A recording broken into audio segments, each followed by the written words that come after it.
കുട്ടികൾക്കൊക്കെ ഒരുപാട് ഇഷ്ടമുള്ള നമ്മൾ എപ്പോഴും ഉണ്ടാക്കാത്തൊരു ഐറ്റമാണ് കേട്ടോ ഇന്ന് ഷെയർ ചെയ്യുന്നത്. അപ്പോൾ ഇതാണ് ബ്രെയിൻ റോസ്റ്റ്. നല്ല അടിപൊളി ടേസ്റ്റിലുള്ള ബ്രെയിൻ റോസ്റ്റ് ആണ്. അപ്പോൾ ഇത് റെഡിയാക്കി എടുക്കാൻ വേണ്ടിയിട്ട് ഞാനിവിടെ പോത്തിൻ്റെ തലച്ചോറാണ് കേട്ടോ എടുത്തിട്ടുള്ളത്. ഇത് ഒന്നേ ഉള്ളൂ, ഒരു പോത്തിൻ്റെ തലച്ചോറാണ് കേട്ടോ. അപ്പോൾ ഇതുപോലെയാണ് ഇത് കിട്ടുന്നത്. അപ്പോൾ നമുക്കിതൊന്ന് വൃത്തിയാക്കി എടുക്കണം ആദ്യം. ഇതിന് മുകളിൽ ചെറുതായിട്ട് കനം കുറച്ചിട്ടൊരു പാടുണ്ടാവും. അപ്പോൾ അതൊന്ന് വലിച്ചെടുത്തതിന് ശേഷം കുറച്ച് വലിയ പീസായിട്ട് കട്ട് ചെയ്തിട്ട് നന്നായിട്ട് കഴുകി ഇതുപോലെ വൃത്തിയാക്കി എടുക്കാം. ഇനി നമ്മുടെ ബ്രെയിൻ റോസ്റ്റ് റെഡിയാക്കി എടുക്കാൻ വേണ്ടിയിട്ട് ഒരു കടായി സ്റ്റൗവിൽ വെച്ച് കൊടുത്തിട്ട് അതിലേക്ക് ഒരു 2 ടേബിൾ സ്പൂൺ വെളിച്ചെണ്ണ ഒഴിച്ചു കൊടുക്കാം. വെളിച്ചെണ്ണ തന്നെ വേണം കേട്ടോ ഇതിലേക്ക്. ഇനി ഇതിലേക്ക് ഇഞ്ചി വെളുത്തുള്ളി ചതച്ചതാണ് ചേർത്ത് കൊടുക്കുന്നത്. 1 ടേബിൾ സ്പൂൺ ഉണ്ട്.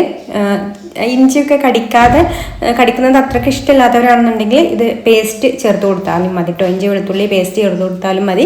പിന്നെ ഒരു പച്ചമുളക് അരിഞ്ഞതും ചേർത്ത് കൊടുക്കുന്നുണ്ട്. എന്നിട്ട് ഇതൊന്ന് വഴറ്റിയെടുക്കാം. അപ്പോൾ ഈ ഒരു വെളുത്തുള്ളിയുടെയും ഇഞ്ചിയുടെയും ഒക്കെ ഒരു പച്ചമണം ഒന്ന് മാറി വന്നതിന് ശേഷം ഇതിലേക്ക് ഒരു സവാള ഇതുപോലെ ഒരു മീഡിയം സൈസിലുള്ള സവാളയാണ് കേട്ടോ. ഇതുപോലെ ചെറുതായിട്ടൊന്ന് അരിഞ്ഞെടുത്തിട്ടുണ്ട്.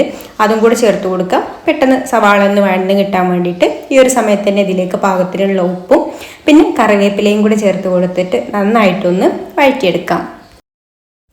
സവാളയൊക്കെ നന്നായിട്ട് വഴറ്റി ഇതുപോലെ എണ്ണ തെളിഞ്ഞ് വന്നതിന് ശേഷം ഇനി നമുക്കിതിലേക്ക് മസാലകളൊക്കെ ചേർത്ത് കൊടുക്കാം.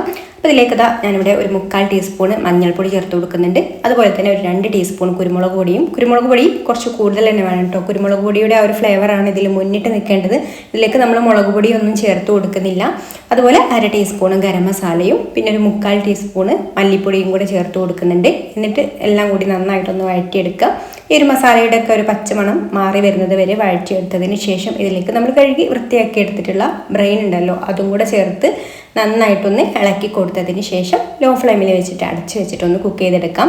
ഇതിലേക്ക് നമ്മൾ വേറെ വെള്ളമൊന്നും ചേർത്ത് കൊടുക്കേണ്ട ആവശ്യമില്ല. ഇതിൽ തന്നെ അത്യാവശ്യം വെള്ളമൊക്കെ ഇങ്ങനെ ഇറങ്ങി വരും കേട്ടോ. അപ്പോൾ വെള്ളം തീരെ ചേർത്ത് കൊടുക്കേണ്ട. ഇടയ്ക്കിടയ്ക്ക് ഇതുപോലെ തുറന്നിട്ടൊന്ന് ഇളക്കി കൊടുക്കണം കേട്ടോ. അപ്പോൾ ഇതുപോലെ ബ്രെയിനൊക്കെ പെട്ടെന്ന് തന്നെ വേവായി വരും. ഇത് വെന്ത് വന്നിട്ടുണ്ട്.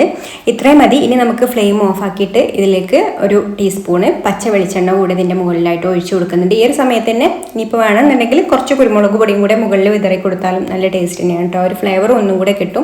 അപ്പോൾ ഇത്രയേ ഉള്ളൂ, നമ്മുടെ അടിപൊളിയായിട്ടുള്ള ബ്രെയിൻ റോസ്റ്റ് റെഡി ആയിട്ടുണ്ട്. അപ്പോൾ ഇത് എന്തിൻ്റെ കൂടെയാണെന്നുണ്ടെങ്കിലും നല്ല അടിപൊളിയാണ് കേട്ടോ. അപ്പോൾ ഞാനിതാ ഇതിലേക്ക് വെള്ളപ്പാണ് ഉണ്ടാക്കി എടുത്തിട്ടുള്ളത്.